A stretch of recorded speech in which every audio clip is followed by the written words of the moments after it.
नमस्कार प्रिय साथियों, आप सभी का स्वागत है हमारे इस ऑफिशियल यूट्यूब चैनल आपनो सिलेक्शन पॉइंट पर।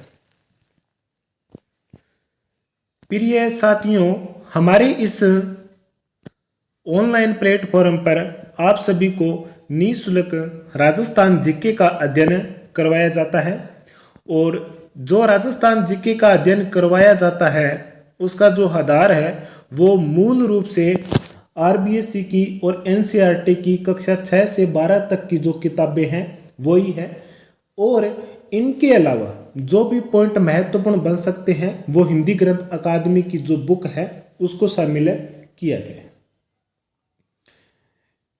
इनको आरबीएससी और एनसीईआरटी की किताबों को ही शामिल करना और इन्हें अपने क्लासों का मूल आधार बनाने के पीछे जो कारण है वो यही है कि आपने रीट का एग्ज़ाम भी देखा है, लैब असिस्टेंट का एग्ज़ाम भी देखा है और अभी जो फर्स्ट ग्रेड लेक्चरर के जो एग्ज़ाम हुए हैं वो भी आपने देखे हैं। उसमें ज़्यादातर राजस्थान जीके जिसमें विशेष रूप से कला संस्कृति और इतिहास है, इस दोनों पार्टों के जो प्रश्न बनते हैं वो ज़्यादातर इन्हीं किताबों से पूछे गए हैं। ठीक है, तो इसीलिए हमने और हमारी पूरी टीम ने मिल करके आप सभी के लिए इतनी मेहनत के द्वारा ये क्लासें बनाई है। जैसे रीट के एग्ज़ाम में लगभग राजस्थान जीके के प्रश्न मिलते हैं, लैब असिस्टेंट के फर्स्ट पेपर में 13 प्रश्न आए थे इतिहास के, वो सभी के सभी आपको हमारी जो इतिहास से संबंधित क्लास से करवाई गई थी वहाँ पर मिल गए। लैब असिस्टेंट से संबंधित जो सेकंड पेपर था साइंस वाला उसमें भी 14 प्रश्न आए थे। इसके अलावा फर्स्ट ग्रेड में जो जीके वाला फर्स्ट पेपर था उसमें भी इतिहास से संबंधित 6 प्रश्न थे, वो भी हमारे नोट्सों से ही आए हुए थे। इसमें ये कोई कारण नहीं है कि वो सिर्फ हमारे नोट्स के से ही आए हैं। इनके पीछे मैं बताना ये चाहता हूँ कि ज़्यादातर जो पेपर है वर्तमान में हो रहे हैं उसमें आरबीएससी और एनसीईआरटी की जो किताबें हैं उन्हीं से ही प्रश्न उठाए जा रहे हैं। अब एक विद्यार्थी है जो पढ़ रहा है, मेहनत कर रहा है, उसके पास इतना समय नहीं निकल पाएगा कि वो आरबीएससी और एनसीईआरटी की कक्षा 6 से 12 तक की सभी किताबों को अध्ययन कर पाए या उसके पहले नोट्स बनाए और फिर उसको पढ़े। तो इसके लिए हमारी टीम ने क्या किया है कि इन सभी किताबों का जो निचोड़ है वो सार है आपको सिर्फ एक ही प्लेटफॉर्म पर आपको निःशुल्क रूप से उपलब्ध करवाया जा रहा है और वो ऑनलाइन प्लेटफॉर्म है आपनो सिलेक्शन पॉइंट।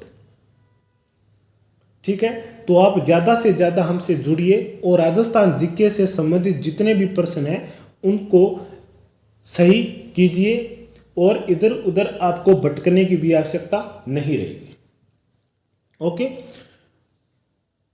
और इसके अलावा हमारे इस ऑनलाइन प्लेटफॉर्म पर शिक्षा विभाग से संबंधित जो भी नई भर्तियां आती है, अपडेट आती है, उनकी भी सूचना से आपको अवगत करवाया जाता है। और इसके अलावा हमारे साथी सर के द्वारा ईओ और आरओ का भी एक निःशुल्क बैच प्रारंभ कर दिया है जिसकी कुछ क्लासें भी अपलोड कर दी हैं और आगामी क्लास भी है जो कि कुछ ही समय के बाद में पुनः अपलोड भी कर दी जाएगी। ओके, और अगर आपने अभी तक हमारे इस ऑनलाइन प्लेटफॉर्म आपनो सिलेक्शन पॉइंट का सब्सक्राइब नहीं किया है, इसके सदस्य नहीं बने हो, तो आज ही और अभी ही हमारे इस ऑनलाइन प्लेटफॉर्म आपनो सिलेक्शन पॉइंट को सब्सक्राइब कीजिए, बेल आइकॉन को भी प्रेस कीजिए ताकि हमारी जो भी नई वीडियो हो, अपडेट हो, उसका नोटिफिकेशन आपको प्राप्त हो जाए। ओके साथियों, इसके अलावा हमारे कॉन्टैक्ट नंबर भी दिए हुए हैं प्रत्येक पीडीएफ के नीचे, आप वहाँ एसएमएस करके भी जो भी नोट्स हैं उनकी पीडीएफ मांग सकते हैं, वो आपको निःशुल्क उपलब्ध करवा दी जाएगी। ओके, तो चलिए शुरू करते हैं हमारी आज की इस क्लास को। सबसे पहले देखते हैं हम लोहागढ़ का किला। लोहागढ़ का किला जो कि भरतपुर के जो जाट राजवंश है उनकी वीरता का प्रतीक माना जाता है। सबसे पहले हम ये देखते हैं कि जाट राजवंश के बारे में ये जाट वंश है वो औरंगजेब के समय ही पनपा था और औरंगजेब के काल में ही इन्होंने अपने आप को स्वतंत्र रूप से विकसित किया था। अगर औरंगजेब का काल देखा जाए तो उत्तरी भारत में इसमें दो धर्म थे जिन्होंने अपने आप को स्वतंत्र रूप से स्थापित किया था। एक तो था पंजाब में सिख संप्रदाय और दूसरा था भरतपुर और इसके आसपास का जो क्षेत्र था वहां पर जाट शासन। ठीक है, इसके अलावा जैसे दक्षिणी भारत में जाते हैं तो औरंगजेब के समय ही एक और वंश का उद्भव हुआ था, विकसित हुआ था, जिसका नाम था मराठा। औरंगजेब की दुर्दशा इतनी ज्यादा खराब हो गई थी कि जब वो उत्तर भारत में होता तो मराठा विद्रोह कर देते। अब जब वो मराठा का विद्रोह दबाने जाते तो उत्तर भारत में कभी सिख और कभी जाट ये विद्रोह कर देते और औरंगजेब का पूरा समय उत्तर और दक्षिण में ही रह गया था। अब हम बात करते हैं जाट राजवंश के बारे में। जाट वंश को सबसे पहले नेतृत्व गोकुल जाट नामक एक व्यक्ति है उसने प्रदान किया था। ठीक है, परंतु जाटों का जो पूर्ण रूप से स्वतंत्र रियासत के रूप में शासन स्थापित किया था वो था चूड़ामन जाट। किसके द्वारा? चूड़ामन जाट के द्वारा किया गया था। इसके बाद में बदन सिंह, सूरजमल, रणजीत सिंह, जवार सिंह ये सभी जाट शासक आए थे। ठीक है, अब इसी जाट वंश में एक महान शासक का नाम आता है जिसे जाटों का अफलातून कहा जाता है, महाराज सूरजमल। और उन्हीं सूरजमल के द्वारा लोहेगढ़ के किले का निर्माण करवाया गया था।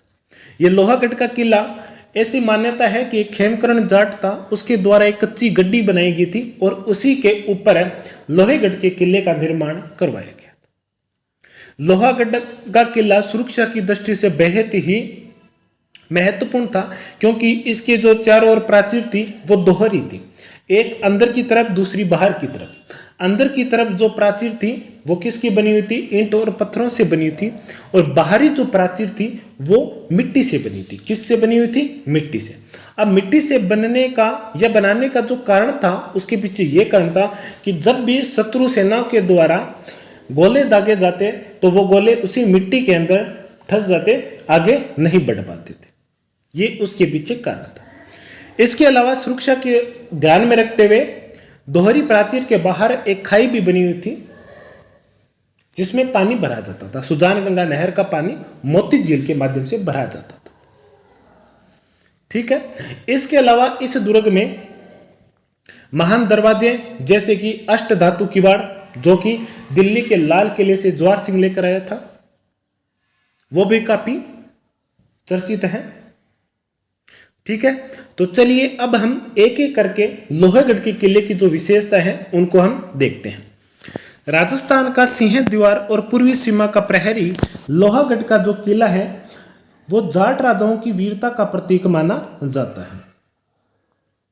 राजस्थान का सिंह द्वार और पूर्वी सीमा का प्रहरी लोहागढ़ का जो किला है वो जाट राजाओं की वीरता का प्रतीक माना जाता है।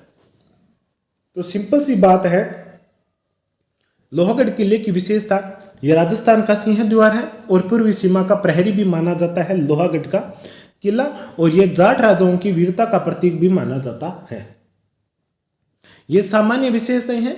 और एक बात मैं बता देता हूं, कई बार बताई है मैंने कि हम जो क्लासें बनाते हैं उसमें आसान से लेकर के कठिन से कठिन किसी प्रकार का भी प्रश्न हो आपका गलत हो भी नहीं सकता है अगर आपने बहुत अच्छी प्रकार से पढ़ा है तो।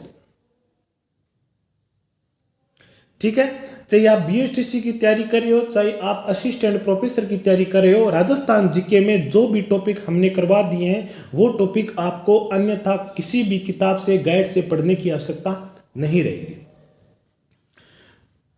क्योंकि हमारे जो नोट्स हैं उनकी एक विशेषता ये है कि हमारे नोट्स थोड़े से लंबे लेंथली है। लेंथली क्यों है? क्योंकि इसमें सारांश दिया गया है, सीधे फैक्ट तथ्य नहीं दिए गए, इसमें सारांश दिया गया है ताकि आप उसे अच्छी प्रकार से समझ सके। अगर एक टाइम ये ऐसा हो कि आप क्लास से नहीं लगा पाते हो और आपके पास सिर्फ इन नोट्सों की पीडीएफ हो, तब आप इन नोट्सों की पीडीएफ को भी आसानी से पढ़ सकते हो और वो आपके समझ में भी आ जाएगी। ठीक है, चलिए आगे देखते हैं। इसका निर्माण महाराज सूरजमल के द्वारा 1733 में अपने युवराज काल के में करवाया गया था। यानी कि उस समय जब सूरजमल था तब वो शासक काल में नहीं थे, वो युवराज थे। ये पॉइंट ज़्यादा महत्वपूर्ण नहीं है कि वो शासन थे या युवराज थे, आपको बस याद इतना ही रखना है कि लोहेगढ़ के किले का निर्माण महाराज सूरजमल के द्वारा 1733 में करवाया गया था। अगला पॉइंट हमारा ये है कि ये किला दोहरी प्राचीर से घिरा हुआ है। इसकी भीतरी प्राचीर है वो ईंट और पत्थर की बनी हुई है और बाहरी प्राचीर मिट्टी की बनी हुई है। जैसा कि शुरू में बताया था कि अंदर की ईंट और पत्थर से और बाहरी मिट्टी से बनी हुई है। इसके अलावा किले के चारों ओर एक गहरी खाई है जिसमें पानी भी भरा रहता है और ये पानी मोती झील से सुजानगंगा नहर का पानी भरा जाता है। मोती झील वो माध्यम है और सुजानगंगा नहर है जिससे पानी ये लाया जाता है। अब इस सुजानगंगा नहर का निर्माण भी सूरजमल के द्वारा करवाया गया था। और इसके अलावा मोती झील को क्या कहा जाता है? इस मोती झील को भरतपुर की जीवन रेखा लाइफ लाइन कहा जाता है क्योंकि ये भरतपुर की सबसे बड़ी झील है।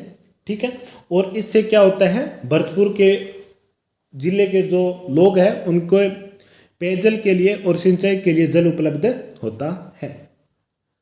आगे देखते हैं, इस प्रकार चौड़ी गहरी खाई और मिट्टी का विशाल परकोटा किले की सुरक्षा कवच का कार्य करता है। किले की प्राचीर में 8 विशाल बुर्जे और 40 अर्धचंद्राकार बुर्जे शामिल है। ये पॉइंट आप याद रखना, इसकी हमने विशेषताएं ऊपर देख ली है कि क्योंकि दोहरे परकोटा है और उसकी चारों ओर खाई बनी हुई है। अब इसमें जो बुर्ज है वो ये आप ध्यान में रखना ना, 8 विशाल बुर्जे हैं और 40 अर्धचंद्राकार बुर्ज इस किले में स्थित है। आगे देखते हैं, इस किले का जो उत्तरी द्वार है जिसे अष्टधातु दरवाजा कहा जाता है, किवाड़ कहा जाता है, ये महाराज ज्वार सिंह 1765 में मुगलों के विरुद्ध शाही खजाने के लूटने के लिए जब दिल्ली पर आक्रमण किया था, दिल्ली के लाल किले पर, तो उसी लाल किले से उतार करके इसे अपने साथ ले आए थे। ये जाट शासक हुए हैं जिन्होंने क्या किया कि भरतपुर का शासक था ज्वार सिंह, दिल्ली पर आक्रमण करता है और लाल किले से वहां का जो अष्टधातु का जो किवाड़ था, इतना भारी भरकम था, उसे ही अपने साथ ले आते हैं। और इसी प्रकार की विशेषता रखने वाला एक जाट नेता और हुआ था जिसका नाम है राजा राम। क्या नाम है? राजा राम। राजा राम जाट वो था जिसने अकबर के जो कब्र है सिकंदरा आगरा में बनी हुई है, उस कब्र को खोदकर अकबर के साथ, जब ये शासक थे, महान सम्राट शासक थे, तो इनके साथ हीरे जवाहरात सोना चांदी ये दफने जाते थे। तो राजा राम वो जाट शासक था जिन्होंने अकबर की कब्र को खोदा और उससे वो सोना चांदी हीरे जवाहरात ले आए थे। ये वो जाट शासक है। जाटों के लिए एक शब्द प्रयोग किया जाता है, आड़ू जाट। करते पहले हैं और सोचते बाद में। ये जाटों की विशेषता रही है। शुक्र मानो कि राजस्थान में सिर्फ एक ही रियासत ऐसी थी जहां पर जाटों का शासन था। अगर पूरे राजस्थान में अगर जाटों का शासन होता तो इसका नजारा कुछ और ही होता। ठीक है, और ये जो जाट रियासत थी ये कभी किसी के आगे झुकी भी नहीं थी। न इन्हें मुगल झुका पाए, न इन्हें मराठा झुका पाए और न ही इनको अंग्रेज झुका पाए थे। ठीक है, चलिए आगे देखते हैं। जवाहर बुर्ज जवाहर सिंह की दिल्ली की विजय की स्मृति में निर्मित है। जवाहर बुर्ज है वो जवाहर सिंह के द्वारा दिल्ली विजय के उपरांत में उसकी विजय प्रतीक के रूप में बनाया गया था। इसके अलावा यहाँ पर फतेह बुर्ज भी बनी हुई है जो कि 1806 में अंग्रेजों पर विजय के उपलक्ष्य में बनाई गई थी। अंग्रेजों पर विजय की ये क्या कहानी थी कि 1805 में जसवंत राव होलकर को वहां के शासक रणजीत सिंह ने अपने यहाँ शरण दी थी और अंग्रेज अधिकारी उनका पीछा कर रहे थे।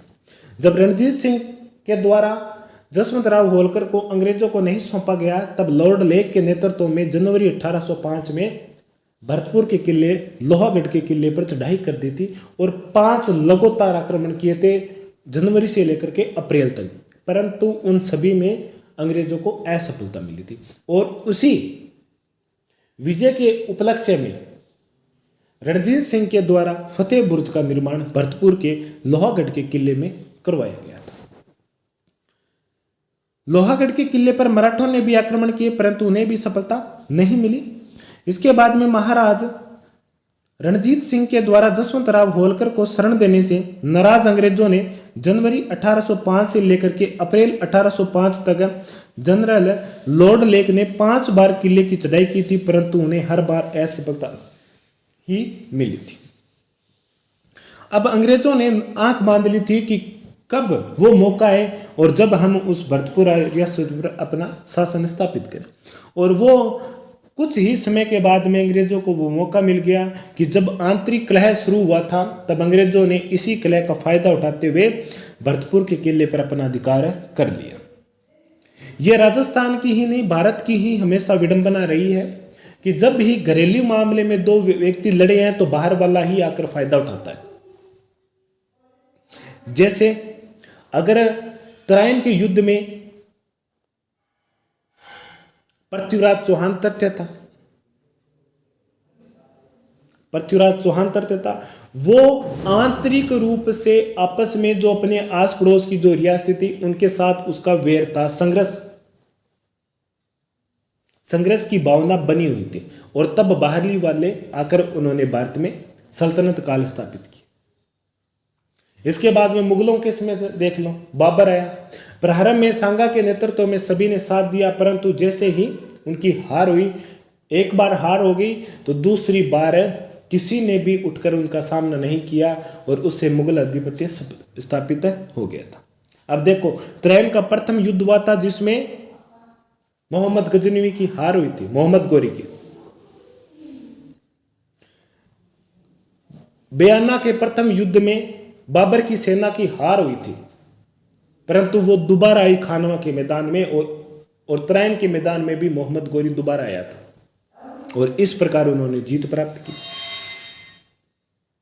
ऐसे बहुत सारे उदाहरण हैं। जैसे जयपुर के शासक सवाई जय सिंह के समय देख लो, जब उसने बूंदी पर आक्रमण किया तो उनके बीच में आंतरिक कलह का वातावरण फैल गया और मराठे आए और मराठों ने उनके आंतरिक मामलों में हस्तक्षेप किए और उन्हें जब तक उन्होंने जयपुर के कछवाए शासकों ने अंग्रेजों के साथ संधि नहीं की तब तक मराठों की जो आंतरिक मामलों में हस्तक्षेप थे वो जयपुर के शासकों को, बूंदी के शासकों को झेलना पड़ा था।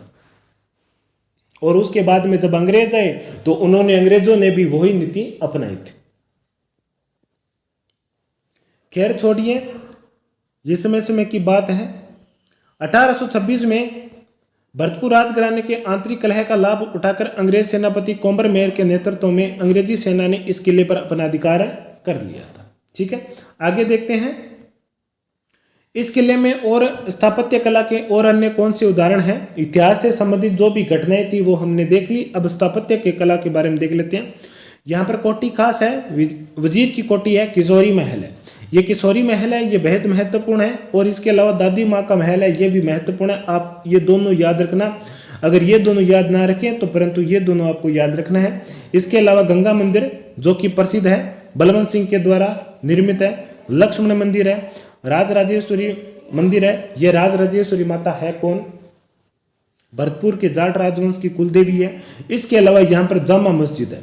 इस जामा मस्जिद के बारे में लिखा गया है कि बलवंत सिंह नामक भरतपुर का एक शासक होता है, वो दिल्ली की जो जामा मस्जिद है उसी की तर्ज पर हूबहू उसी प्रकार की एक मस्जिद बनाता है जिसका नाम जामा मस्जिद है, जो कि भरतपुर के किले में स्थित है।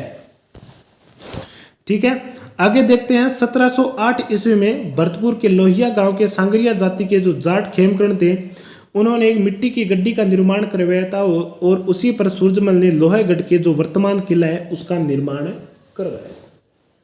यह है भरतपुर का लोहागढ़ का किला जिसकी सभी विशेषताओं को हमने देख लिया। एक बार पुनः हम देख लेते हैं इनकी विशेषताओं को। राजस्थान का सिंह द्वार और पूर्वी सीमा का प्रहरी लोहागढ़ का किला जाटों की वीरता का प्रतीक माना जाता है। महाराज सूरजमल के द्वारा 1733 में इसका निर्माण करवाया गया था। दोहरी प्राचीर से घिरा हुआ है। भीतर की प्राचीर है वो ईंट और पत्थर की है और बाहरी जो प्राचीर है वो मिट्टी की बनी हुई है। इन प्राचीरों के चारों ओर खाई भी बनी है जिसमें मोती झील से सुजानगंगा नहर का पानी भरा जाता है।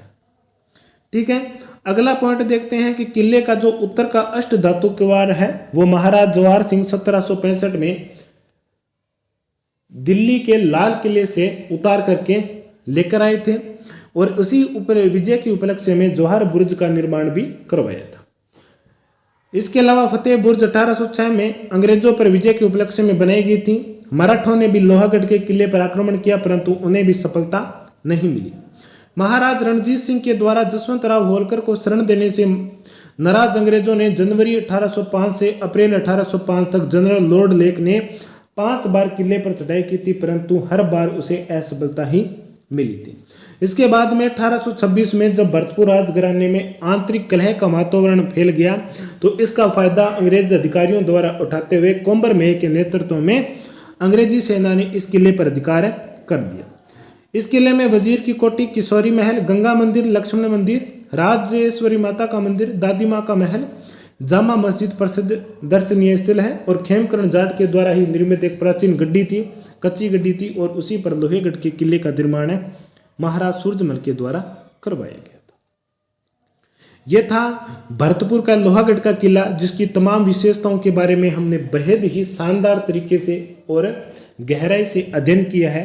हर चीज को समझते हुए हम आगे बढ़े हैं।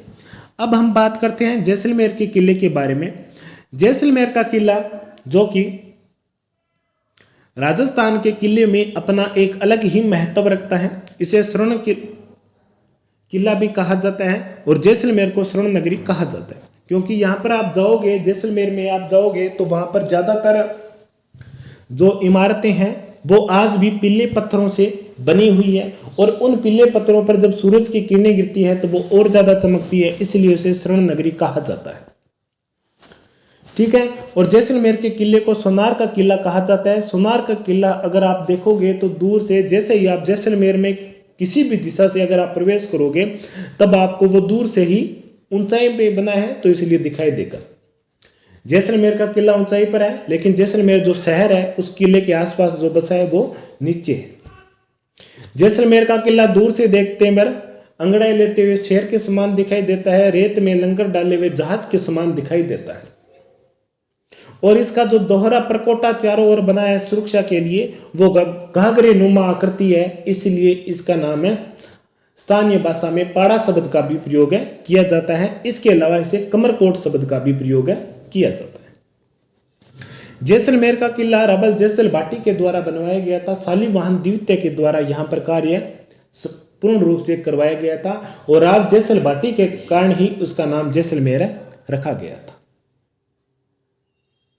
ठीक है। इसके अलावा जैसलमेर का दुर्ग अपने इतिहास में अढ़ाई साके के लिए भी प्रसिद्ध है। किसके लिए? अढ़ाई साके के लिए भी प्रसिद्ध है। ठीक है। चलिए अब हम एक एक करके इसकी विशेषताओं को देखते हैं। राजस्थान की स्वर्ण नगरी कहे जाने वाले जैसलमेर में त्रिकुट पहाड़ी पर पीले पत्थरों से निर्मित इस किले को सोनार का किला कहा जाता है। पीले पत्थर से बने इसलिए इसे सोनार का किला कहा जाता है। पीले पत्थरों से निर्मित होने के कारण सूर्य की किरणों में स्वर्ण प्रतीत होता है और जिसलिए इसे सोनारगढ़ का किला भी कहा जाता है। जैसलमेर के किले की एक विशेषता है कि यह मरुस्थल से घिरा होने के कारण इसे दानवन दुर्ग की श्रेणी में भी रखा गया है और एक चीज ये भी है कि इस किले के निर्माण में पत्थरों को एक दूसरे के ऊपर जोड़कर बनाया गया है। इसमें किसी भी प्रकार के चुनने का प्रयोग नहीं किया गया है और इसी कारण ये किला राजस्थान के अन्य किलों से अपना अलग महत्व भी रखता है।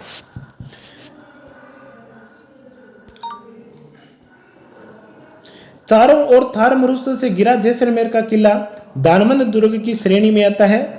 ये सामान्य विशेषताएं हैं जो आपको ध्यान होनी चाहिए और इस प्रकार के अगर प्रश्न एग्जाम में आते हैं तो आपको अगर गलत करते हो तो आप हजारों व्यक्तियों से पीछे चले जाते हो, क्योंकि हमारे दिमाग में क्या आता है कि जैसलमेर का दुर्ग त्रिकुट पहाड़ी पर स्थित है इसलिए इसे गिरी दुर्ग कहा जाता है। नहीं, जैसलमेर का दुर्ग चारों ओर से मरुस्थल से घिरा है इसलिए उसे दानवन दुर्ग की श्रेणी में रखा गया है। जूनागढ़ का किला दानवन दुर्ग की श्रेणी में आता है, नागौर का किला दानवन दुर्ग की श्रेणी में आते हैं। ये जो उदाहरण है ये आपको ध्यान में होना चाहिए। हमने जो दुर्ग से संबंधित जो हमारी पहली क्लास थी उसमें हमने दुर्गों का जो विभाजीकरण किया था उसमें मैंने आप सभी को इन दुर्गों की विशेषताओं अलग अलग श्रेणी के और इनके उदाहरण भी मैंने बताए थे, वो आप एक बार अवश्य देख लें।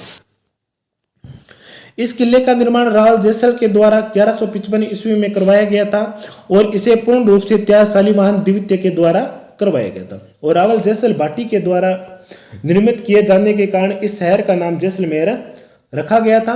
जैसलमेर के किले के बारे में एक बहुत ही चर्चित कहावत है कि यहाँ पत्थर के पैर, लोहे का शरीर और काठ के घोड़े पर सवार होकर ही पहुंचा जा सकता है।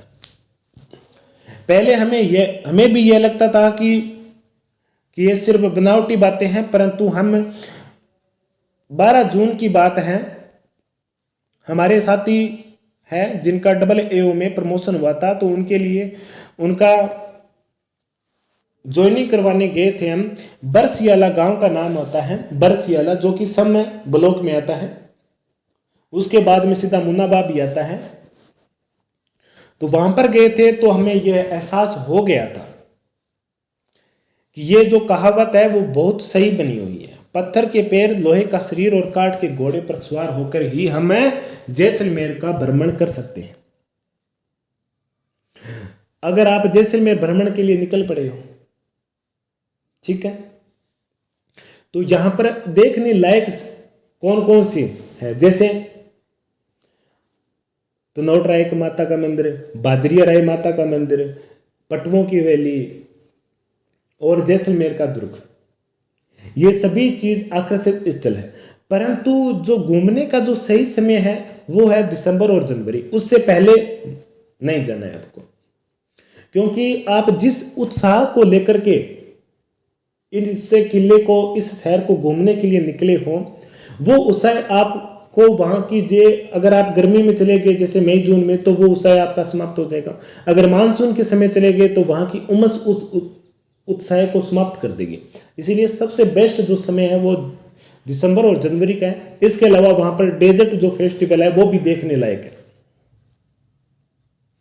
अगर राजस्थान में आपने कहीं पर भी घूमे हो और जैसलमेर में नहीं घूमे हो, तो राजस्थान का जो आपने घूमने का जो सपना है वो अधूरा है, ठीक है। तो वो देखने आप अवश्य जाना। और यहाँ पर एक जीनभद्र ग्रंथ नामक एक प्राचीन भंडार भी है, जहां पर हजारों सालों के प्राचीन ग्रंथ पड़े हैं, वो भी इस जैसलमेर के किले में है, वो भी देखने के लायक है, एक बार अवश्य जाना है आपको, ठीक है। चलिए आगे देखते हैं। दूर से देखने पर यह किला पहाड़ी पर लंगर डाले हुए एक जहाज जैसा प्रतीत होता है। किले का जो दोहरा परकोटा है, किले का दोहरा परकोटा है, वो कमरकोट कहलाता है। इसे स्थानीय भाषा में पाड़ा कहा जाता है। कमरकोट का मतलब क्या होता है कि घाघरे नुमा आकृति का है। किसके नुमा? घाघरे नुमा आकृति है, इसलिए इसे कमरकोट कहा जाता है, पाड़ा भी कहा जाता है स्थानीय भाषा में। त्रिकुट पहाड़ी पर स्थित यह किला दूर से देखने पर अंगड़ाई लेते हुए सिंह के समान भी प्रतीत होता है। किले के निर्माण में गहरे पीले पत्थरों का प्रयोग किया जाता है, क्योंकि वहां पर ये पीले पत्थर बहुतायत पाए जाते हैं। और अगर आज भी आप जाकर देखोगे तो वहां पर ज्यादातर मकान, इमारतें हैं, भवन हैं, वो इन्हीं पीले पत्थरों से बने हुए हैं। लेकिन पत्थरों की जुड़ाई में कहीं भी चूने का प्रयोग नहीं किया गया है, और यही विशेषता राजस्थान के अन्य दुर्गों से इस जैसलमेर दुर्ग को पृथक करती है, ठीक है। चलिए आगे चलते हैं, आगे देखते हैं। जैसलमेर का किला अपने 2.5 शाखों के लिए प्रसिद्ध है, ठीक है। पहला शाखा हुआ था महारावल मूलराज के शासन काल में, और आक्रमणकारी कौन था? अलाउद्दीन खिलजी। आप ये चीज ध्यान में रखना कि राजस्थान में जितने भी प्रथम शाखे हुए हैं उनमें ज्यादातर किसका आता है? अलाउद्दीन खिलजी का। जैसे रणथंभौर का शाखा प्रथम, चित्तौड़ का पहला शाखा, सिवाना का पहला शाखा, जालौर का पहला शाखा और जैसलमेर का पहला शाखा, इसमें किसका हाथ है? अलाउद्दीन खिलजी का ही हाथ रहा है। आगे चलते हैं। दूसरा शाखा हुआ था फिरोज शाह तुगलक के आक्रमण के दौरान, जब रावल दुद्दा, त्रिलोक जी एवं अन्य भाटी वीरों के साथ लड़ते हुए वीर गति को प्राप्त हुए थे। याद रखना है, पहले में शासक कौन था? मूलराज। मूल यानी कि प्रारंभ। पहला शाखा मूल होता है ना किसी चीज का मूल, तो यानी कि प्रारंभ पहला शाखा होता है मूलराज। किसमें? दूसरा शाखा दू से दूसरा, दू से दुद्दा के समय। दूसरा शाखा कब होता है? दुद्दा के समय। तीसरा शाखा होता है 1550 ईस्वी में जब यहाँ का जो रावल था, लूणकरण था, अमीर अली के साथ युद्ध में वीर गति को प्राप्त हुआ, मगर भाटियों की विजय होने के कारण महिलाओं ने जौहर नहीं किया था। ठीक है, इसलिए इसे अर्धशाका कहा जाता है।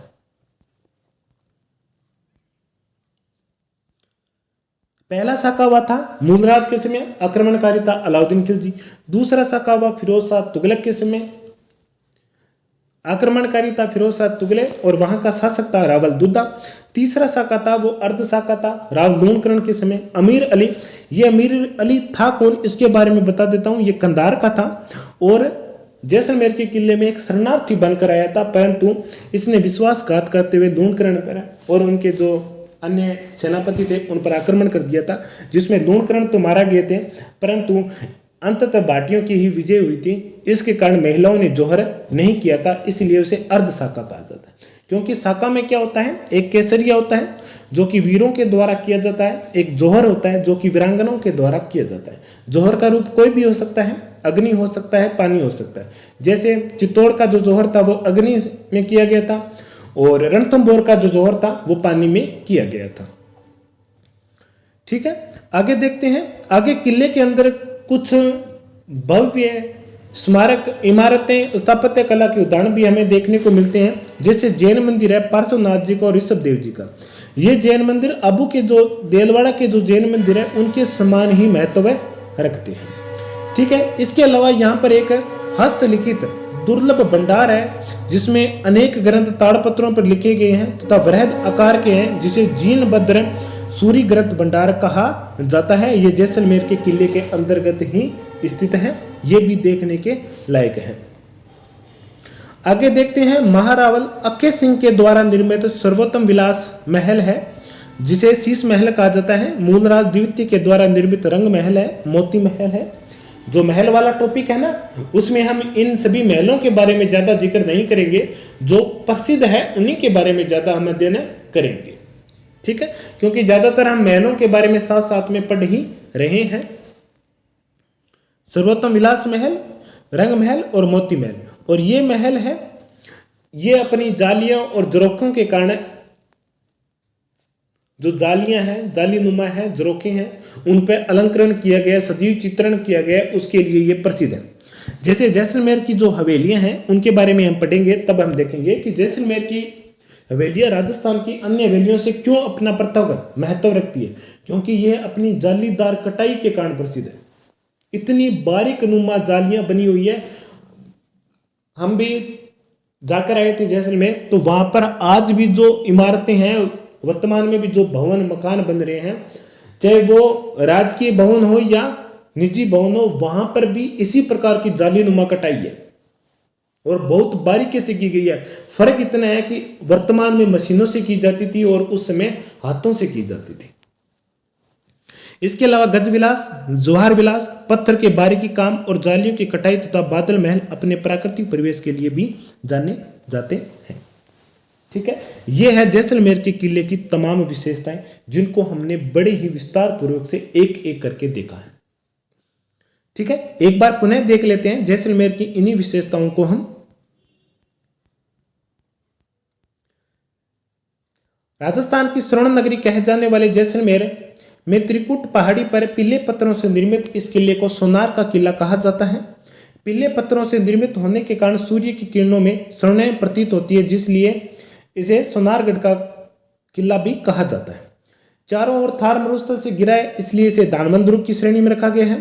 रावल जैसल के द्वारा 1155 में इसकी नींव रखी गई थी, कार्य प्रारंभ किया गया था और शालिवाहन द्वितीय के द्वारा इसका काम कंप्लीट करवाया गया था, पूर्ण करवाया गया था, वर्तमान स्वरूप दिया गया था। इस किले के बारे में एक कहावत है कि अगर आपको यहाँ जाना है, जैसलमेर में ही आपको जाना है, तो पत्थर के पैर होने चाहिए, लोहे का शरीर होना चाहिए और घोड़े पर, काठ के घोड़े पर सवार होकर ही आप इस जैसलमेर के दुर्ग का भ्रमण कर सकते हो, अन्यथा नहीं। दूर से देखने पर यह किला पहाड़ी पर लंगर डाले हुए एक जहाज जैसा प्रतीत होता है। इसका जो परकोटा है वह दोहरा है, इसलिए उसे कमरकोट कहा जाता है, क्योंकि इसकी आकृति गागरे नुमा है और स्थानीय भाषा में पाड़ा शब्द का प्रयोग किया जाता है। त्रिकुट पहाड़ी पर स्थित यह किला दूर से दिखाई देने पर अंगड़ाई लेते हुए सिंह के समान प्रतीत होता है। किले के निर्माण में पीले पत्थरों का प्रयोग किया गया है और लाजवाब बात यह है कि पत्थरों को ही एक दूसरे के ऊपर जोड़कर बनाया गया है, उसमें चुनने का प्रयोग भी नहीं किया गया है। जैसलमेर का किला 2.5 शाखाओं के लिए प्रसिद्ध है। पहला शाखा मूलराज के समय हुआ, दूसरा रावल दुद्दा के समय, तीसरा अर्ध शाखा हुआ था जो रावल लूणकरण के समय हुआ था। पहले में आक्रमणकारी कौन था? अलाउद्दीन खिलजी, दूसरे में फिरोज शाह तुगलक और तीसरे में कंधार का अमीर अली था। किले के अंतर्गत पार्श्वनाथ और ऋषभ देव जी के प्राचीन जैन मंदिर भी है जो अबू के देलवाड़ा के जैन मंदिरों के समान महत्व रखते हैं। और यहाँ पर जीनभद्र सूरी ग्रंथ भंडार है जो कि हस्तलिखित ग्रंथों का एक दुर्लभ भंडार है। हजारों यहाँ पर आपको पुस्तकें ताड़पत्र पर, ताम्रपत्रों पर लिखे हुए मिलेंगे। महारावल अक्के सिंह के द्वारा निर्मित यहाँ पर सर्वोत्तम विलास जिसे शीश महल कहा जाता है। मूलराज द्वितीय के द्वारा निर्मित रंग महल, मोती महल जो कि अपने जालियों, जरोखें तथा लताओं के पुरुष लताओं के सजीव और सुंदर अलंकरण के लिए प्रसिद्ध है। इसके अलावा गज विलास और जवाहर विलास भी हैं और बादल महल भी जैसलमेर के किले की शोभा को बढ़ाते हैं। ठीक है, अब हम बात करते हैं जालोर के किले के बारे में। जालोर के किले को सुवर्णगिरी कहा जाता है जबकि जैसलमेर के किले को स्वर्णगिरी कहा जाता है। सुवर्णगिरी क्यों कहा जाता है? क्योंकि ये सोनगिरी पर्वत पर स्थित है। ये सोनगिरी जो पर्वत है वो अरावली पर्वतमाला का ही एक हिस्सा है। ठीक है, पश्चिमी राजस्थान में अरावली पर्वत श्रृंखला को सोनगिरी पहाड़ी पर सूकड़ी नदी के दाहिने तट पर गिरी दुर्ग के श्रेणी में रखकर जालोर दुर्ग निर्मित है। सिंपल सी बात है कि जालोर दुर्ग गिरी दुर्ग की श्रेणी में आता है। सोनगिरी नामक एक पहाड़ी पर स्थित है और सूकड़ी नदी के किनारे स्थित है। ये सामान्य सी 3 बातें हैं जो कि हमें ध्यान में होनी चाहिए। यहीं से हमारे किले की शुरुआत होती है। आगे देखते हैं कि प्राचीन जो शिलालेख है उसमें जालोर का नाम जबालीपुर भी मिलता है और किले का नाम सुवर्णगिरी मिलता है। सोनगिरी पर्वत पर स्थित है इसलिए सुवर्णगिरी किले का नाम मिलता है। अब इतिहासकार अलग अलग मत देते हैं कि इसका निर्माण किसने करवाया था। गौरी शंकर हीराचंद ओझा कहते हैं कि यह परमारों के द्वारा निर्मित है, जबकि इतिहासकार दशरथ शर्मा जी कहते हैं कि यह नागभट्ट प्रथम जो कि प्रत्यार नरेश हुआ था उसके द्वारा बनाया गया था। ठीक है, इसके संबंधित लेकर आपको ज्यादा प्रश्न नहीं पूछे जाएंगे। महत्वपूर्ण तो यह है कि जालोर गिरी दुर्ग की श्रेणी में आता है। ये कंफ्यूज कर देने वाला पॉइंट है। और ये जो गिरी दुर्ग है, सोनगिरी नामक पर्वत है, ये अरावली पर्वतमाला का ही हिस्सा है और सूकड़ी नदी के किनारे स्थित है। आगे देखते हैं, सूरज पोल इस किले का प्रथम प्रवेश द्वार है। ठीक है, कीर्तिपाल चौहान के वंशज किले के नाम पर सोननगरा चौहान कहलाए थे। ठीक है, किले के नाम पर कीर्तिपाल था वो चौहान वंश का था और किले का नाम क्या था? सुवर्णगिरी। सोनगिरी पहाड़ी पर था इसलिए यहाँ के जो चौहान हुए वो सोनगरा चौहान कहले। और इन्हीं में आगे चल करके एक शासक आता है जिसका नाम है कान्हड़देव चौहान, जो कि 1311 ईस्वी में अलाउद्दीन खिलजी के विरुद्ध आक्रमण करते हुए वीरगति को प्राप्त हुआ था और उसी समय जालोर का प्रथम शाखा भी हुआ था। जालोर पर अधिकार करने के बाद में अलाउद्दीन ने इसका नाम जलालाबाद भी रखा था। पहले उन्होंने सिवाना पर आक्रमण किया था 1308 में और सिवाना को जीतने के बाद में वो जालोर गए थे। ऐसा माना जाता है कि जालोर के किले के जो मूल दरवाजे थे उसे कोई भी आक्रमणकारी नहीं खोल पाया था। ये तो अलाउद्दीन क्या था, अलाउद्दीन ने जालोर दुर्ग के जो सेनापति थे उन्हें अपने पक्ष में ले लिया और उनको अपने पक्ष में लेने के बाद में जो किले के जो गुप्त सुरंग थी उनका पता चल गया और उनको पता चलने के बाद में अलाउद्दीन अपनी सेना सहित किले के अंदर प्रवेश किया था, अन्यथा नहीं कर पाया था।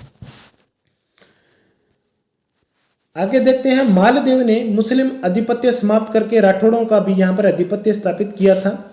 इस किले के बारे में हसन निजामी नामक एक लेखक हुए हैं, इतिहासकार हुए हैं। वो कहते हैं कि ये ऐसा किला है जिसका दरवाजा कोई भी आक्रमणकारी सामने से आकर के नहीं खोल पाया था, केवल गुप्त सुरंगों के माध्यम से ही इसमें प्रवेश किया जाता है। इसके अलावा यहाँ पर जो प्रसिद्ध स्थापत्य कला के उदाहरण है इसमें है संत मलिक शाह की दरगाह और परमारकालीन कीर्ति स्तंभ, ये दोनों महत्वपूर्ण है। ठीक है, इसके अलावा यहाँ पर एक तोपखाना मस्जिद है जो कि मूल रूप से परमार शासक भोज के द्वारा निर्मित एक संस्कृत पाठशाला थी जो कि बहुत ही आकर्षक थी। अलाउद्दीन खिलजी ने इसे तुड़वा करके तोपखाना के रूप में बदल दिया था। और इसके अलावा अलाउद्दीन खिलजी ने जालोर का नाम जलालाबाद रखा था और यहाँ पर एक मस्जिद का निर्माण भी करवाया था जिसका नाम था अलाई मस्जिद। ये जो हमारा टॉपिक है अब आगे आएगा स्थापत्य कला में मकबरा और मस्जिद से संबंधित है, उसमें भी ये बातें हम वहां पर भी जिक्र कर लेंगे, परंतु आप यहां पर भी ध्यान रखना है जालोर के किले में अलाई मस्जिद, तोपखाना मस्जिद और मलिक शाह के दरगाहें भी स्थित हैं।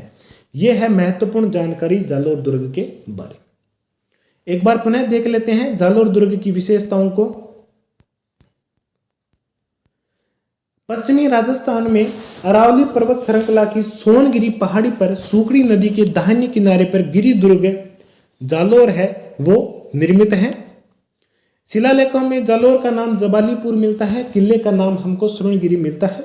गौरी शंकर हीराचंद ओझा के अनुसार परमार शासकों के द्वारा निर्मित है, जबकि दशरथ शर्मा ये कहते हैं कि ये नाग भट्ट जो कि प्रतिहार नरेश था उसके द्वारा निर्मित करवाया गया था। सूरजपोल इस किले का प्रथम प्रवेश द्वार है। कीर्तिपाल चौहान था जिन्होंने यहाँ पर चौहान वंश की नींव रखी थी और इसी किले के जिस पहाड़ी पर स्थित है उसका नाम सोनगिरी है और उसी के नाम पर सोननगरा जो चौहान शासक है शाखा बनी थी। इसी वंश का प्रसिद्ध शासक हुआ है कानरदेव चौहान, जिसे 1311 में अलाउद्दीन के युद्ध का सामना करना पड़ता है और इस युद्ध में वीरता पूर्वक युद्ध करते हुए वीर गति को प्राप्त होता है और जालोर का प्रथम शाखा भी इसी समय होता है। मालदेव ने भी जो कि मारवाड़ का शासक था उसने भी इस किले पर अपना अधिकार किया था। हसन निजामी यह कहता है कि इस किले का दरवाजा कोई भी आक्रमणकारी नहीं खोल पाया था। जालोर दुर्ग की ये विशेषता बताता है। जालोर के किले में संत मलिक शाह की दरगाहें हैं। परमार कालीन एक कीर्ति स्तंभ बना है। इसके अलावा यहाँ पर तोपखाना मस्जिद है जो कि मूल रूप से क्या थी, एक संस्कृत पाठशाला थी। ये उसी प्रकार की पाठशाला है जिस प्रकार की अजमेर की जो 2.5 दिन का झोंपड़ा दरगाह है उसी के समान। ठीक है, आगे हम चलते हैं, आगे देखते हैं कि जालोर पर अधिकार करने के बाद में अलाउद्दीन खिलजी ने इसका नाम जलालाबाद रखा था और यहाँ पर अलाई मस्जिद का भी निर्माण करवाया था। ठीक है साथियों, तो ये है जालोर दुर्ग की सभी विशेषताएं जो कि हमने अध्ययन कर ली है और सभी के सभी पॉइंट महत्वपूर्ण है। आपको इसके अलावा और कहीं से भी कुछ पढ़ने की आवश्यकता नहीं रहेगी। अब बात करते हैं हम राजस्थान के एक अन्य दानवन दुर्ग की श्रेणी में आने वाले किले नागौर के दुर्ग के बारे में। नागौर का किला जो कि दानवन दुर्ग की श्रेणी में आने वाला किला है। नागौर के किले का निर्माण चौहान शासक सोमेश्वर के सामंत केमास को माना जाता है। किले की नींव 1154 ईस्वी में रखी गई थी। अब ये सामंत केमास कौन है? अगर आपने ध्यान से हमारी जो चौहान राजवंश से संबंधित जो क्लास थी इतिहास में उसमें आपने पढ़ा होगा, पृथ्वीराज चौहान तृतीय के जो सहयोगी थे जब वो अल्प आयु में शासन कर रहे थे तो उनके सहयोगी थे, एक कदमदास था, दूसरा केमास था, एक भुवनमल भी था। ये वही है। सोमेश्वर कौन थे? पृथ्वीराज चौहान तृतीय के पिता थे। आगे देखते हैं, लाहौर और अजमेर के रास्ते पर स्थित होने के कारण इसका सामरिक महत्व भी बढ़ता है और सामरिक महत्व बढ़ता है तो विदेशी आक्रमणकारी या स्थानीय आक्रमणों का सामना करना पड़ता है। मेवाड़ के शासक महाराणा कुंभा ने इस किले पर अधिकार भी किया था और अपनी इसी विजय की उपलक्ष्य में यहाँ से हनुमान जी की प्रतिमा को भी अपने साथ ले गए थे, जो कि कुंभलगढ़ के किले के जो हनुमान पोल है, प्रवेश द्वार है, वहां पर इसे प्रतिस्थापित भी की थी। अगर आपको याद है तो कुंभलगढ़ के किले के बारे में हमने पढ़ा था। इसके 9 प्रवेश द्वार है, उनमें से एक प्रवेश द्वार है हनुमान पोल और वहां पर एक हनुमान जी का भव्य मंदिर भी बना है। हनुमान जी की भव्य प्रतिमा प्रतिष्ठापित है जो कि कुंभा नागौर दुर्ग से विजित करके लेकर गए थे। इसके बाद में मारवाड़ के शासक मालदेव ने भी नागौर पर अपना अधिकार किया था और अंततः आगे चलकर क्या हुआ था कि नागौर पर मारवाड़ के राठौड़ वंश का ही आधिपत्य रहा था। अकबर जब अजमेर में ख्वाजा साहब की जियारत के लिए जा रहे थे तब उन्होंने नागौर में 1570 ईस्वी में एक दरबार भी लगाया था। इस दरबार का मुख्य उद्देश्य यही था कि राजस्थान के कितने शासक उनसे संबंध स्थापित करना चाहते हैं, कितने शासक उनकी अधीनता स्वीकार करना चाहते हैं, इस बात का अंदाजा लगाने के लिए यह दरबार लगाया गया था। ठीक है, आगे देखते हैं महाराज गज सिंह। महाराज गज सिंह ये जसवंत सिंह के पिता थे और जसवंत सिंह के भाई का नाम था अमर सिंह। गज सिंह के अनुरोध पर मुगल सम्राट शाहजहां ने नागौर का किला अमर सिंह को दे दिया था। ठीक है, और नागौर का किला अमर सिंह की वीरता के लिए प्रसिद्ध है और इनकी 16 खंभों की जो छतरी है वो भी इसी किले में बनी हुई है। जोधपुर के महाराज अभय सिंह ने इस किले को अपने भाई भक्त सिंह के जागीर के रूप में दे दी, अर्थात नागौर पर अधिकांश राठौड़ों का ही अधिकार रहा था। हम देखते हैं तो इन राजपूत शासकों में कुछ शासक ऐसे हुए हैं जिनके बारे में इतिहास हमें ज्यादा जानकारी नहीं देते हैं, जैसे पृथ्वीराज, उड़ना राजकुमार के नाम से प्रसिद्ध सांगा का भाई, बहुत ज्यादा सूरवीर था। अमर सिंह, जिन्होंने शाहजहां को मारने का भरे दरबार में प्रयास किया था, इनके बारे में इतिहास से हमें ज्यादा जानकारी नहीं मिलती क्योंकि इतिहास में इनको अनदेखा कर दिया गया है। ठीक है, ऐसे सूरवीर भी हमारे इस पवित्र भूमि मातृभूमि राजपूताना में भी ऐसे शासक हुए हैं। अकबर ने किले के भीतर एक सुंदर फुवारा अकबरी मस्जिद का निर्माण भी करवाया था। इसके अलावा एक तालाब का निर्माण करवाया था जिसका नाम है शुक्र तालाब। अकाल पीड़ितों को राहत देने के लिए इस तालाब का निर्माण करवाया था। अकबरी मस्जिद का निर्माण करवाया, सुंदर फंवारा का निर्माण बनाया और शुक्र तालाब भी बनाया था। नागौर के किले में सुंदर भित्ति चित्र है। अब इन भित्ति चित्रों की विशेषता क्या है कि यहाँ पर नायक नायिकाओं हास प्रयास करती हुई प्रेमी युगल उद्यान में रमण करती हुई नायक नायिकाओं के चित्र का अधिकांश रूप से चित्रांकन किया गया है। ये नागौर के किले के जो भित्ति चित्र है उनकी विशेषता है। भित्ति चित्र का अर्थ है जो भीतर दीवारों पर बने हुए हैं उनके लिए भित्ति चित्र शब्द का प्रयोग किया गया है। ठीक है, तो ये है नागौर के किले की विशेषता। नागौर के किले की विशेषताओं को पढ़ने के बाद में हम एक बार पुनः नागौर के किले की जो विशेषताएं हैं उनको जल्दी जल्दी देख लेते हैं, रिवीजन कर लेते हैं। नागौर का किला सबसे महत्वपूर्ण बात यही है कि जो पहली बात है वो ही सबसे महत्वपूर्ण होती है। इसे दानवन दुर्ग की श्रेणी में रखा गया है। चौहान शासक सोमेश्वर के सामंत केमांस के द्वारा इसका निर्माण करवाया गया था, ऐसा माना जाता है। लाहौर अजमेर के रास्ते में होने के कारण नागौर का किला का अपना सामरिक महत्व है। सामरिक महत्व है तो आक्रमणों का भी सामना करना पड़ेगा। महाराणा कुंभा ने भी नागौर पर आक्रमण किया था, तब यहाँ पर मुसलमान शासन था और यहाँ से हनुमान जी की एक प्रतिमा को विजय के प्रतीक के रूप में अपने साथ लेकर गए थे। इसके बाद में मारवाड़ के राठौड़ों का ज्यादातर नागौर पर अपना अधिकार रहा था। अकबर ने 1570 में यहाँ पर नागौर दरबार लगाया था। महाराज गज सिंह के अनुरोध पर मुगल सम्राट शाहजहां ने नागौर का किला अमर सिंह को सौंप दिया था। नागौर का किला अमर सिंह की वीरता के लिए प्रसिद्ध है। जोधपुर के महाराज अभय सिंह ने इस किले को अपने भाई भक्त सिंह को सौंप दिया था। अभय सिंह वही है जिसके समय खेजड़ली की घटनाएं हुई थी। नागौर पर अधिकांश राठौड़ों का ही अधिकार था। अकबर ने किले के भीतर एक सुंदर फंवारा और अकबरी मस्जिद का भी निर्माण करवाया था। इसके अलावा नागौर के किले सुंदर भित्ति चित्र के लिए प्रसिद्ध है और इनमें प्रेमी युगल की नायक नायिकाओं के रमण करते हुए खेलते हुए उद्यान में इन सभी चित्रों को अधिक चित्रांकन किया गया है। ओके, चलिए साथियों, अब हमारे राजस्थान के एक अन्य दुर्ग बाला किला के बारे में भी हम पढ़ते हैं।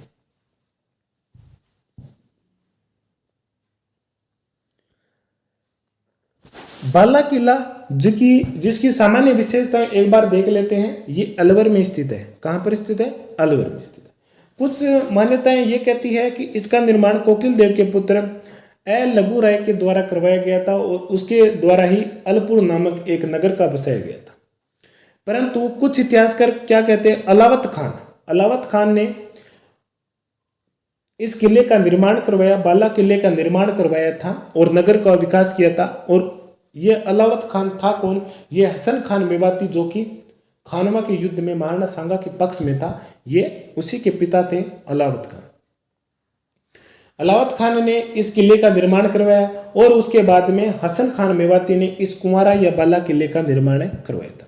इसे बाला किला क्यों कहा जाता है? क्योंकि ये युवा किला है और युवा किला है। इसके अलावा इसे कुंवारा किला क्यों कहा जाता है? क्योंकि इतिहास में इसके विरुद्ध कोई भी बाहरी आक्रमणकारियों के द्वारा इस पर आक्रमण नहीं किया गया। किसी भी आक्रमण का सामना नहीं करने के कारण इसे बाला किला कहा जाता है, कुंवारा किला भी कहा जाता है। बाबर यहां पर कुछ समय के लिए रखा था। ठीक है, शेरशाह सूरी ने अपने पुत्र सालिम शाह की स्मृति में यहां पर सालिम सागर जलाशय का भी निर्माण करवाया था। ठीक है, चलिए अब एक एक करके लाइन टू लाइन पढ़ते हैं। अलवर का ये बाला किला अरावली पर्वतमाला पर स्थित है। ठीक है, लोक मान्यता के अनुसार आमेर नरेश कोकिल देव के पुत्र ए लगू राय ने 1049 ईस्वी में पहाड़ी पर किला बनाकर के उसके नीचे एक नगर बसाया था जिसका नाम था अलपुर, जो कि वर्तमान में अलवर हो गया। कुछ समय के लिए इस किले पर निकुंभों का शासन रहा था। ये मूल रूप से राजस्थानी नहीं थे, बाहरी थे। बाद में अलावत खान ने आक्रमण कर निकुंभों को तो मार भगाया और 1492 में कब्जा कर अरावली पर विशाल प्रकोटा वाला किला का निर्माण करवाया था। किसने? अलावत खान ने। अलावत खान के बाद में उसका पुत्र आता है हसन खान मेवाती, जो कि 1524 ईस्वी में बाला किला, कुमारा किला और अलवर शहर का विकास करता है। याद रखने वाली यहाँ पर जो पॉइंट है वो मैं बता देता हूँ, आप कंफ्यूज मत होना, क्योंकि प्रश्न है जो कंफ्यूज वाले हैं, जिन प्रश्नों को लेकर के इतिहास ही कंफ्यूज है, इतिहासकार भी कंफ्यूज है, वो प्रश्न एग्जाम में नहीं पूछे जाते हैं। तो यहां पर सिंपल सी बात आपको याद रखनी है कि अलवर का जो किला है वहां पर कछवाए वंश की जो नुरुक्का शाखा है उसका अधिकार था। बाबर ने यहां पर विश्राम किया था। सालिम सागर यहां पर स्थित है और हसन खान मेवाती से संबंधित जो किला है राजस्थान का वो अलवर का बाला किला है। ये इतनी ही बातें महत्वपूर्ण है। ठीक है। 1527 में बाबर एक सप्ताह के अलवर के बाला किले में ठहरा था। ठीक है। आगे देखते हैं, हुमायूं को भारत से भगाने के बाद में शेरशाह ने अलवर के किले पर अधिकार कर लिया और अपने पुत्र सालिम शाह के नाम पर ही किले में सालिम सागर जलाशय का निर्माण करवाया था। यह पॉइंट महत्वपूर्ण है और इससे पहला वाला जो बाबर वाला जो पॉइंट था यह भी महत्वपूर्ण है। इसके अलावा इस किले का जो उत्तर की ओर एक दरवाजा है जिसे अंधेरी दरवाजा कहा जाता है। कौन सा दरवाजा? अंधेरी दरवाजा। अब अंधेरी दरवाजा आपको याद आ गया, बाला किला में एक अंधेरी दरवाजा बना है। अब ये अंधेरी दरवाजा है क्यों, इसका नाम अंधेरी दरवाजा पड़ा क्यों, ये कारण भी हमें जानना चाहिए। अंधेरी दरवाजा इसलिए कहा जाता है क्योंकि इसके दोनों ओर पहाड़ बने हुए हैं, जिसके कारण होता है कि सूर्य अस्त होता है तब और सूर्य उदय होता है तब भी, दोनों समय में भी सूर्य की किरणें इस पर नहीं पड़ती है, अंधेरा छाया रहता है इस किले पर, इस किले के द्वार पर, इसलिए इसे अंधेरी दरवाजा कहा जाता है। ठीक है। आगे देखते हैं, इसके अलावा किले में काबुल खुर्द तथा नौगुजा बुर्ज भी स्थित है। खानवा विजय के बाद में ये किला बाबर ने अपने पुत्र हिंदाल को सौंप दिया था और 1775 में ईस्वी में भारत की स्वाधीनता तक इस किले पर कछुआओं की जो एक नुरुक्का शाखा है उसका अधिकार रहता है और किले के भीतर निकुंभ शासकों के द्वारा निर्मित महल परंपरागत हिंदू स्थापत्य कला के उत्कृष्ट उदाहरण भी माने जाते हैं। इसके अलावा इसके अंदर एक सीताराम जी का मंदिर भी है जो कि प्रताप सिंह के द्वारा बनाया गया था। किसके द्वारा? अलवर के शासक प्रताप सिंह के द्वारा। यहां पर थोड़ा सा संशोधन कर लेना, मैं यहां लिख देता हूं प्रताप सिंह। प्रताप सिंह के द्वारा सीताराम जी का मंदिर बनाया गया था। निमराना का किला जो कि पंचमहल के नाम से जाना जाता है, ये 5 मंजिला है, इसके लिए इसे पंचमहल शब्द का प्रयोग किया जाता है। वो भी कहां पर है? अलवर में स्थित है। इसके अलावा कांकड़बाड़ी का किला है, वो भी अलवर में ही स्थित है। ठीक है। एक बार पुनः बाला किला की जो विशेषता है वो मैं बता देता हूं आपको, कौन कौन सी याद रखनी है। कि सबसे पहली विशेषता यही है कि अलवर का बाला किला कहां पर स्थित है? अलवर में स्थित है। इसे कुंवारा किला भी कहा जाता है। ठीक है। इसका संबंध कोकिल देव के पुत्र ए लगू राय से जोड़ा जाता है। इसके अलावा अलावत खान जो कि कौन था?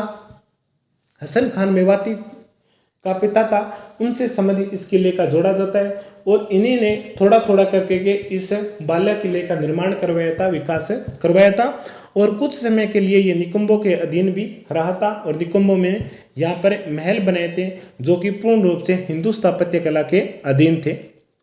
ठीक है। आगे देखते हैं कि 1527 में बाबर एक सप्ताह के लिए यहाँ पर विश्राम किया था। शेरशाह सूरी ने अपने पुत्र सलीम शाह के नाम पर यहाँ पर सलीम सागर जलाशय का निर्माण करवाया था। अलवर के इस बाला किले में अंधेरी दरवाजा भी प्रसिद्ध है। इसके अलावा काबुल खुर्द और नौगुजा बुर्ज भी यहाँ की प्रसिद्ध है।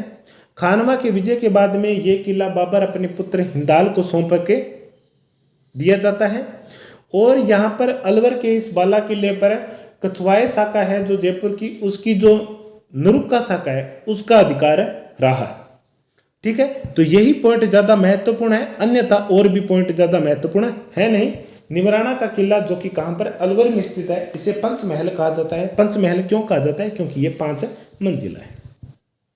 ओके, तो ये ही इतनी है इस बाला किले की विशेषताएं। बाला किला को कुंवारा किला क्यों कहा जाता है? क्योंकि एक भी इसे बाहरी आक्रमणकारियों का या किसी भी प्रकार के आक्रमण का सामना करना नहीं पड़ा था। अब हम बात करते हैं भैंसरोडगढ़ का किला। सामान्य रूप से देखा जाए तो भैंसरोडगढ़ कोटा के नजदीक पड़ता है, परंतु ये चित्तौड़ जिले में स्थित है। भैंसरोड का जो किला है वो चंबल तथा बामनी नदियों के संगम पर स्थित है, अरावली पर्वत की जो घाटी है वहां पर, और इसे जल दुर्ग का उदाहरण माना जाता है। जिस प्रकार काली सिंध और आहू नदी के संगम पर गागरोन का किला स्थित है, जिसके बारे में हमने देखा था, उसी प्रकार भैंसरोडगढ़ का जो किला है वो भी जल दुर्ग की श्रेणी में है और चंबल और बामनी नदी के संगम पर स्थित है। कर्नल टोड जो कि राजस्थान के एक इतिहासकार हुए हैं, उनके अनुसार इस किले का जो निर्माता है वो बैंसा सायन नामक एक व्यापारी तथा रोड़ा चारण थे। इन्होंने पर्वतीय लुटेरों से अपने व्यापारिक जो काफिले जाते थे उनकी रक्षा करने के लिए इस किले का निर्माण करवाया था। अब देखो, मैंने किले का अर्थ बताया था। किला या दुर्ग वो होता है जहां पर क्या होता है, सुरक्षा को महत्व दिया जाता है, जहां पर सेना मौजूद होती है और सुरक्षा की सभी प्रकार की विशेषता होती है, व्यवस्था की होती है। इसीलिए इन किलों का अपना अलग ही महत्व रहता है और इसी कारण इस भैंसरोडगढ़ के किले का निर्माण करवाया गया था, ताकि व्यापारियों को जो कि लुटेरे होते हैं उनसे रक्षा करने के लिए। माना जाता है कि यहाँ पर डोड शाखा के परमारों, चुंडावतों तथा हाड़ो शासकों के भी ये अधीन रहा था, परंतु अधिकांश ये किला मेवाड़ शासकों के अधीन ही रहा था। इसे राजस्थान का वेलोर भी कहा जाता है। राजस्थान का जिब्राल्टर राजस्थान में स्थित किस किले को कहा जाता है, ये प्रश्न है आपके लिए, आपको कमेंट करके जरूर बताना है। ठीक है, तो ये है भैंसरोडगढ़ का किला और आज की जो हमारी क्लास है वो यहीं पर हम समाप्त करते हैं। एक बार पुनः बता देता हूं, भैंसरोडगढ़ का किला जलदुर्ग की श्रेणी में है, चंबल और बामनी नदियों के संगम पर स्थित है। बैंसा सायन नामक व्यापारी और रोड़ाचारण ने पर्वतीय लुटेरों से अपने व्यापारिक काफिले की रक्षा करने के लिए इस किले का निर्माण करवाया था और इस पर अधिकांश मेवाड़ का ही अधिकार रहा था और इसे राजस्थान का वेलोर भी कहा जाता है। ठीक है, ये है हमारी आज की क्लास। और आज की क्लास में हमने राजस्थान के जो महत्वपूर्ण दुर्ग थे, जैसे कि लोहागढ़ का किला, जैसलमेर का किला, जालोर का किला, नागौर का किला, बाला किला और भैंसरोड का किला, इन सभी का हमने अध्ययन कर लिया। अब हमारी एक क्लास हो रहेगी और जिसमें हम राजस्थान के जो सभी भी किले शेष रह गए हैं, ठीक है, कि कौन कौन सा, जैसे जयपुर में भी कुछ छोटे मोटे किले हैं, कांकोड़ का किला है, उनके बारे में भी आपको बता दिया जाएगा। ओके साथियों, तो आज की हमारी क्लास कैसी लगी उसका कमेंट करके आप जरूर बताना और कौन सी चीज़ कैसी लगी और इसमें क्या सुधार करने की आवश्यकता है वो भी आप बताना। और एक चीज़ मैं भी बता देता हूँ कि आप पूर्ण रूप से हम पर विश्वास कीजिए कि हमने ये जो क्लासें बनाई है ये पूरा रिसर्च करके ही बनाई है। राजस्थान जीके में जो भी टॉपिक हमने करवा दिए हैं या जो भी टॉपिक हम करवाने वाले हैं वो टॉपिक आपको और कहीं से भी पढ़ने की आवश्यकता नहीं रहेगी। यहाँ पर हमारे कॉन्टेक्ट नंबर भी दिए हुए हैं, यहाँ पर हमारे कॉन्टेक्ट नंबर भी दिए गए हैं 7619761567, जहाँ से आप क्या कर सकते हैं कि जो भी नोट्स है उनकी PDF आप प्राप्त कर सकते हैं मैसेज करके। कॉल नहीं करना है, सिर्फ आपको मैसेज करना है हाई लिख करके, और जो भी PDF चाहिए आप उसका मैसेज कर देना, हम आपको वो PDF उपलब्ध करवा देंगे। ठीक है, और आप सभी का बहुत बहुत साधुवाद, धन्यवाद। आप लगातार हमारे इस ऑनलाइन प्लेटफॉर्म पर जुड़े हुए हो और हमारे जो चैनल है उसने काफ़ी प्रोग्रेस किया है। शुरुआत 1400 से हुई थी। जब हमने नवंबर से हमारी इन क्लासों को शुरू किया था तब हमारे सब्सक्राइबर 1400 थे। ठीक है, और जो वॉच टाइम था वो बहुत कम था, 100 या 200 घंटे थे, परंतु मात्र 6 महीने के अंदर, नवंबर में हमने क्लासेस शुरू की थी परंतु पूर्ण रूप से हमने जनवरी में शुरू की थी, तो मात्र 6 महीने के अंतर्गत हमारे जो सब्सक्राइब है वो भी 3000 होने वाले हैं। ठीक है, आप सभी के सहयोग से, और इसके अलावा हमारा जो वॉच टाइम है वो भी कंप्लीट हो जाता है और हमारा चैनल है उसे यूट्यूब है ऐप है वो मान्यता दे देता है और हमारा चैनल भी मोनेटाइज हो जाता है आप सभी के सहयोग से। तो आप सभी का बहुत बहुत धन्यवाद। ऐसे ही आप हमसे जुड़े रहें, हम आपके लिए जितना बेस्ट हो सकते हैं उतना बेस्ट करने का प्रयास करेंगे साथियों। ठीक है साथियों, मिलते हैं अगली नेक्स्ट क्लास में। जय हिंद, जय भारत।